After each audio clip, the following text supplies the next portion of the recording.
A landslide is about to hit every major economy. Every year, a huge economic problem continues to grow bigger and bigger. Whenever a country develops a great deal in a really short time, there will always be fragile bubbles that can bring the whole economy down when they pop. This means governments have to think about ways to not only increase the day-to-day wealth of a nation, but to also slow down the rate of decay. This causes them to spend trillions of dollars on activities that have absolutely no meaning. Can you think about a way this can lead to serious trouble for the economy? Is this a Trojan horse that every sensible nation needs to be worried about? Stick with us to unveil the trillion-dollar bubble that is increasing rapidly. But before we get into it, be sure to like this video and subscribe to our channel for more amazing videos in the future.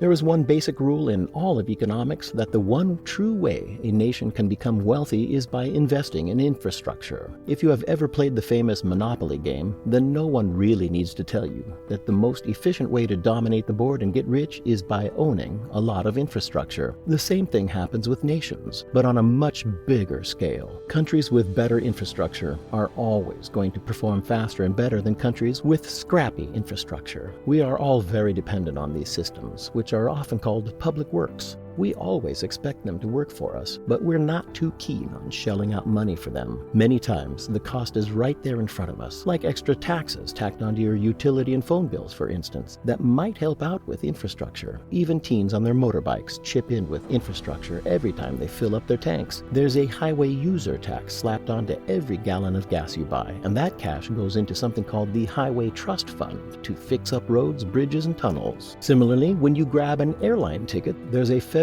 excise tax in the mix, supposedly to keep air travel infrastructure in good shape. Both state and federal governments can pile on taxes for certain stuff to help fund the infrastructure behind them. And if those taxes don't keep going up enough, well, the infrastructure might start falling apart. These excise taxes are extra charges on top of your income taxes, which can also go toward paying for infrastructure. Infrastructure matters because we all foot the bill for it and make use of it. Dealing with infrastructure costs can be as tricky as the systems themselves, yet most folks rely on transportation networks and public services, which are crucial for businesses to thrive. Let's imagine you have just set up a factory in your country. That's great, but let's be real. You shipped your products using the roads everyone contributed to. You hired employees who received their education with the collective support of the state. Your factory was secure thanks to police and fire services funded by the community. You didn't need to fret about rogue gangs raiding your factory because of the collective effort put in to ensure the area is safe. Before we dive too deeply into the world of infrastructure for economics, let's break it down in simpler terms so you can understand what we mean.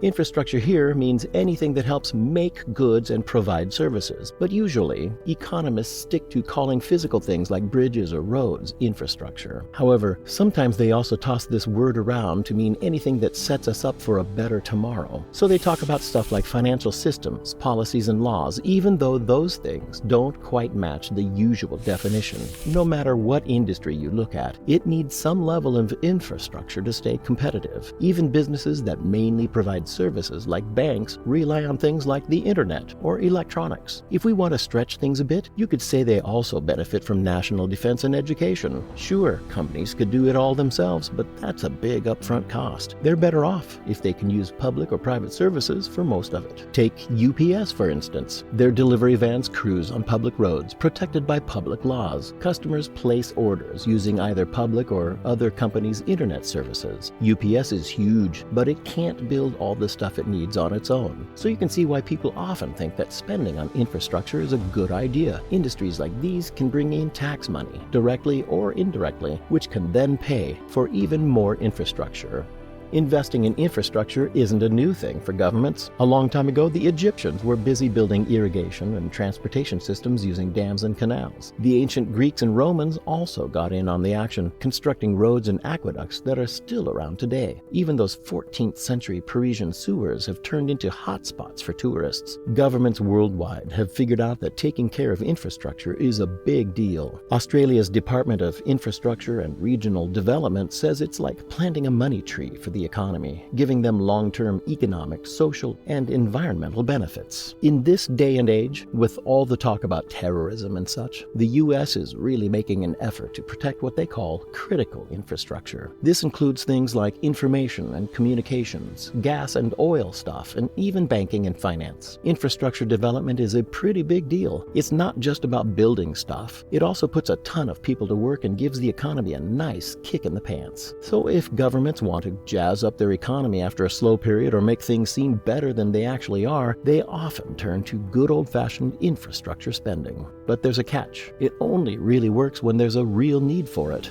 Take Sri Lanka, for instance. They had a crazy economic boom from the mid-2000s to the mid-2010s, becoming one of the fastest growing economies in the neighborhood. While that was happening, something sinister was also growing below the surface. They were loading up on debt to fund all these massive infrastructure projects. Don't get it wrong, Sri Lanka needed those roads, ports, and power grids for the long haul. If they ever wanted to compete in the global stage, that stuff was essential. But the thing is, they got addicted to the quick growth that came from building more and more. Building a bridge, for example, puts a boatload of citizens to work. Engineers, construction workers, and even local businesses hiring extra hands. Plus, the act of building itself jacks up the country's economic numbers. So a country can borrow big bucks, build lots of infrastructure, give a temporary boost to the economy, and then, when the project's done, it's like, now what? The usual solution is often to just keep on building, though this is not ideal. Economists, especially in developing countries, often cheer for more infrastructure because it makes it easier to score loans for these projects. Plus, countries sometimes think, hey, if we can't pay off our debt, we can just sell part of this infrastructure, and it might even make more money than it costs to build. So imagine Sri Lanka borrowing a cool $10 billion to build a shiny new electrical grid. That gives a massive bump to their GDP. Lots of people get hired and everyone's got electricity. It's like a triple win for economic output. In early 2022, people in Sri Lanka started dealing with power cuts and shortages of basic stuff like fuel. Inflation shot up to a whopping 50% a year. As a result, protests kicked off in Colombo, the capital, and they quickly spread across the country. The country ran out of fuel for important things like buses, trains, and medical vehicles because they didn't have enough foreign currency reserves to import more. This fuel shortage made petrol and diesel prices skyrocket. Then, in June of 2022, the government put a ban on selling petrol and diesel for non-essential vehicles for 2 weeks. Schools had to shut down, and people were told to work from home to save supplies. Sri Lanka couldn't buy the things it needed from other countries, and it missed an interest payment on its foreign debt for the first time in history. This really messed up its reputation with lenders, making it even tougher for them to borrow money on the global stage. This is what happens when a country taps into the infrastructure cycle too much. The government needs to raise money quickly, and one option is privatizing its industries. However, in the current dire situation, major companies may not be as enthusiastic about investing in the country's electrical grid. High unemployment and government loan repayment issues are discouraging factors. Double-digit economic growth can be fantastic, especially if it lifts millions out of poverty. Still, if not managed sustainably, it can worsen the economic situation. Sri Lanka serves as an example,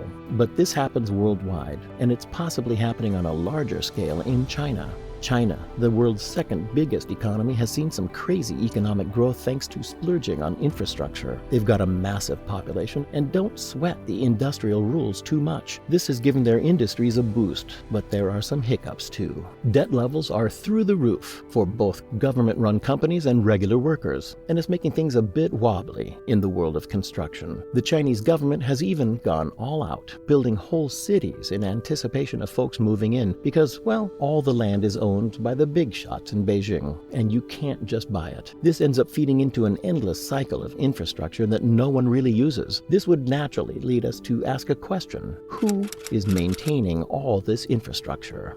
So far, we've been assuming that all this infrastructure sticks around forever. The countries might claim that even if their excessive building doesn't do much good, it won't do much harm, except for the interest on the debt the country has to pay. But all this stuff needs upkeep, gets worn down, corroded, damaged by crazy weather, and just gets old. Most of this stuff isn't even factored into the fancy economic stats like GDP that everyone pays attention to. However, all these maintenance costs add up and can eat into a a big chunk of our output. When you add up all the resources we spend on just keeping what we already have in good shape, it's probably about 6 to 7% of global GDP. That's not a small number. If we magically solved this issue tomorrow with some groundbreaking new building tech, it would be a game changer, even more significant than the internet or the steam engine.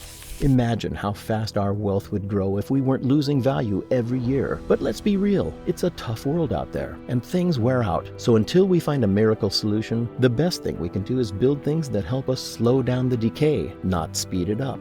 With that, we have come to the end of this video. Thank you for watching. If you enjoyed this content, please like and subscribe for more. Where money matters, we'll see you on the next one.